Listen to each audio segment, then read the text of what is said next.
একটা শহরে একটা অনাথ আশ্রম ছিল, যেখানে ছোট বড় এবং বিভিন্ন বয়সের বাচ্চারা থাকতো।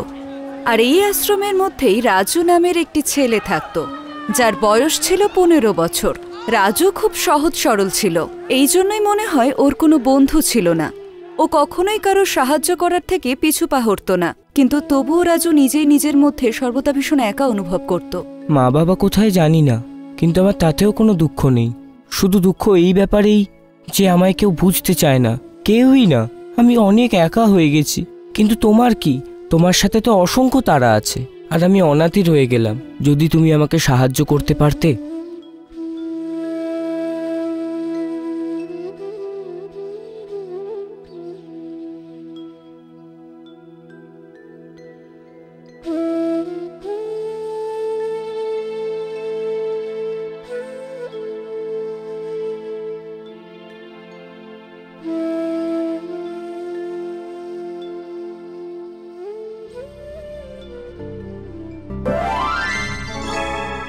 রাজু, ও রাজু।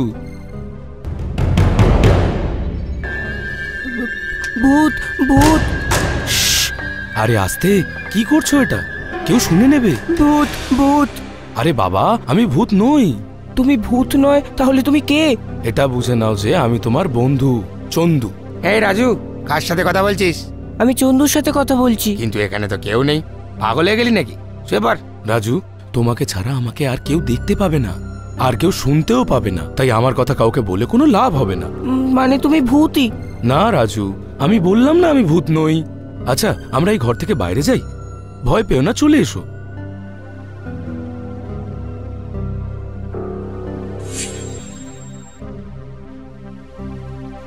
তুমি কে? তোমায় কেউ দেখতে পায় না কেন? ওই যে আমি বললাম, আমি তোমার বন্ধু। তাই তুমি ছাড়া আমাকে আর কেউ দেখতে পাবে না, আর শুনতেও পাবে না। কিন্তু তুমি এখানে কেন এসেছো? কারণ তুমিই তো ডেকেছিলে। আমি?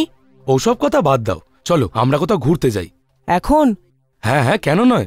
ওই দেখো, আমার বাইকটা কখন থেকে দাঁড়িয়ে আছে। ওটা কি তোমার বাইক? তুমি জানো আমি কোনোদিনও বাইকে চড়িনি। জানি, এই জন্যই তো নিয়ে যাচ্ছি। তাহলে যাই। হ্যাঁ হ্যাঁ, চলো।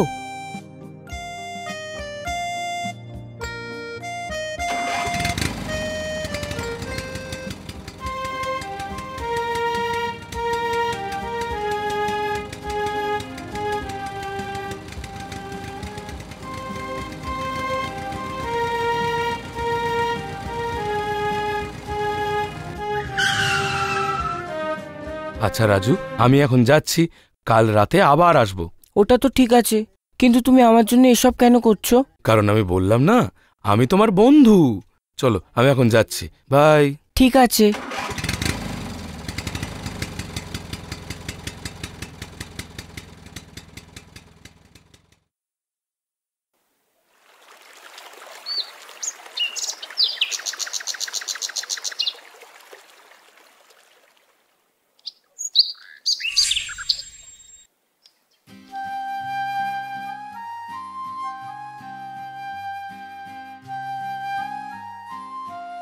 চন্দু এখনো এলো না।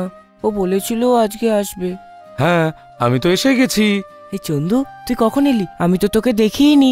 আরে ওইসব বাদ দাও, এই দেখো আমি তোমার জন্য কি নিয়ে এসেছি। এটা আমার জন্য? হ্যাঁ হ্যাঁ, এটা তোমার জন্যেই। চলো, এবার এটা আমার সামনেই খোলো। ওয়াও, এটা তো একটা জামা। এটা তো ফ্যাশনেবল জামা, কিন্তু আমি এরকম জামা কখনোই পরি না। কেন, অসুবিধা কি আছে?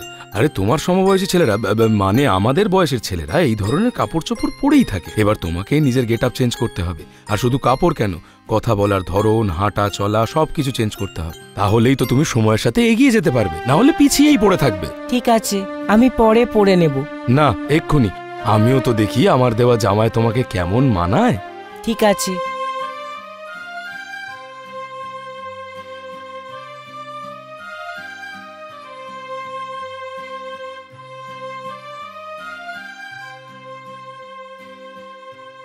আমাকে কেমন লাগছে?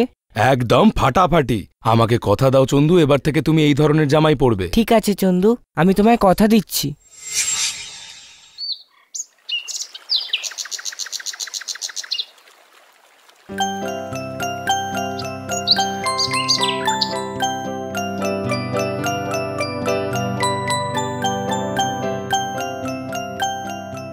আরে ওই দেখ রাজুর জামা, কি সুন্দর লাগছে। হ্যাঁ, ওকে তো ব্যাপক লাগছে। আমি তো জানতাম না লোহাও কখনো সোনার মতো চকচক করতে পারে। দাঁড়া, এখনই ডাকছি। রাজু!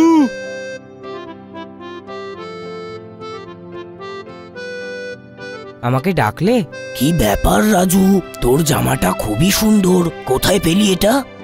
এই জামাটা স্পেশাল, এটা সবার জন্য নয়। রাজু বল না, যদি তুই বলে দিস আমরা তোকে তাহলে আমাদের সাথে খেলতে নেব। সত্যি? হ্যাঁ হ্যাঁ সত্যি। ঠিক আছে, আমার কাছে আরো অনেক জামা আছে, চলো আমার সাথে।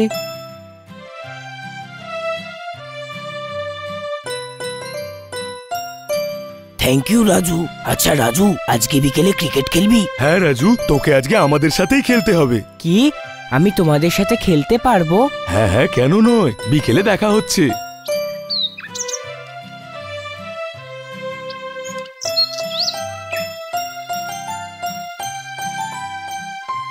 ওই দিন রাজু মন খুলে ওই ছেলেগুলোর সাথে ক্রিকেট খেললো।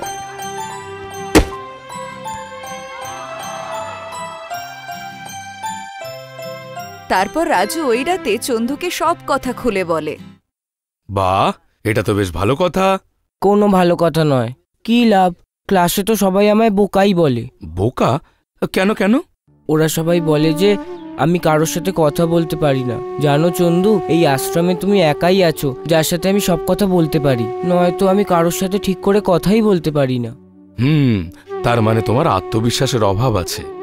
আত্মবিশ্বাস কম? হ্যাঁ, আত্মবিশ্বাসের অভাব। একটা কথা মনে রেখো রাজু, যার নিজের মতো প্রকাশ করার আত্মবিশ্বাস নেই তার কথা কেউ শোনে না। তাই তোমাকে নিজের মধ্যে আত্মবিশ্বাস আনতে হবে। মনে রেখো, তুমি একা নেই, আমি সব সময় তোমার সাথে আছি। তুমি ঠিকই বলেছো, এখন আমি আমার কথা আত্মবিশ্বাস দিয়ে বলবো।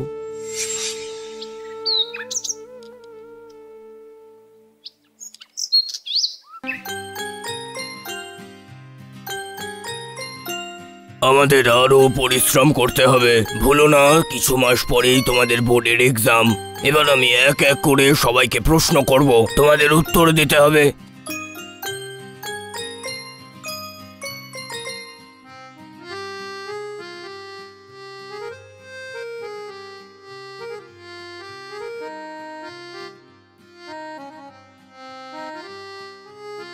কি হলো রাজু, এই প্রশ্নের উত্তর তুমি জানো না?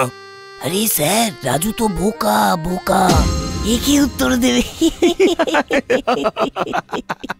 সাইলেন্স। কি হলো রাজু, উত্তরটা পারবে কি না? তোমায় নিজের মধ্যে আত্মবিশ্বাস আনতে হবে রাজু, তোমায় নিজের মধ্যে আত্মবিশ্বাস আনতেই হবে। হ্যাঁ স্যার, জানি, আমি এই প্রশ্নের উত্তর জানি। রাজু শিক্ষকের সব প্রশ্নের উত্তর দিয়ে দেয়। এটা শুনে ক্লাসের শিক্ষকের পাশাপাশি ক্লাসের অন্যান্য বাচ্চারাও অবাক হয়ে যায়। এবার রাজুর ভেতরে আত্মবিশ্বাস এসে গিয়েছিল। এখন ওর কথাবার্তায় আত্মবিশ্বাস পরিষ্কারভাবে দেখা যাচ্ছিল। এইভাবে চন্দু প্রতি রাতে রাজুর কমতিগুলোকে একটু করে দূর করতে থাকে। আর আস্তে আস্তে রাজুর বন্ধু হয়ে উঠল। শুধু তাই নয়, এখন সবাই রাজুর পরোয়া করতে শুরু করে। কিন্তু একদিন রাতে রাজুকে ভীষণ চিন্তিত মনে হয়। রাজু, কি হয়েছে রাজু? চিন্তিত লাগছে, কোনো প্রবলেম হয়েছে নাকি? এই প্রবলেমটা আমার নিজের কারণেই হয়েছে। মানে ওই আশ্রমে ফাংশন হবে, আর আমি ক্লাসে সবাইকে মিথ্যে বলেছি যে আমি গাইতে পারি। তাই ওরা আমাকে না বলেই আমার নাম গাওয়ার জন্য দিয়ে দিয়েছে, কিন্তু আমি গাইতে পারি না। কিছুই বুঝতে পারছি না যে কি করব। রাজু, প্রথমত আমাদের নিজেদের বাহবা পাওয়ার জন্য মিথ্যে কথা বলা উচিত নয়, আবার সবসময় হাল ছেড়ে দেওয়া উচিত নয়। তুমি গাইতে পারো না তো কি হয়েছে, চেষ্টা তো করতে পারো। কিন্তু আরে কোনো কিন্তু কিন্তু নয়, চলো আমি তোমায় গান গাওয়া শেখাবো। সত্যি? হ্যাঁ। আশ্রমে ফাংশনের প্রস্তুতি হয়ে গিয়েছিল। পুরো আশ্রমকে সাজানো হয়েছিল। কিছুক্ষণ পরে স্টেজে রাজু আসে, আর সবাই রাজু রাজু করে ডাকতে শুরু করে। রাজু চন্দুকে মনে করে গান করতে শুরু করে, যাতে এক মহল তৈরি হয়ে যায়। সবাই ওর গানেতে নেচে উঠেছিল। পুরো আশ্রম জুড়ে শুধু রাজুরই চর্চা হচ্ছিল। সবার এই উল্লাস দেখে রাজুর চোখে খুশির জল চলে আসে। চন্দু, আগে আমার জীবনে সমস্যা ছাড়া কিছুই ছিল না, কিন্তু তোমার আসার পর সব ঠিক হয়ে গেল। আমার ত্রুটিগুলো দূর করে তুমি আমাকে পথ দেখিয়েছো। এখন আমরা দুজন বন্ধু। এমনকি আশ্রমের শিক্ষক, কেয়ারটেকার সবাই আমার সম্মান করে। আমি বুঝতেই পারিনি কখন তুমি আমায় বদলে দিলে।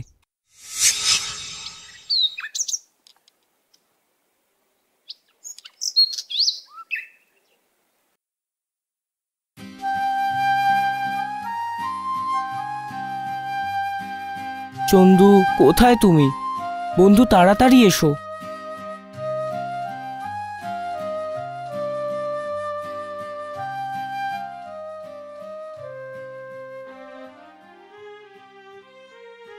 চন্দু,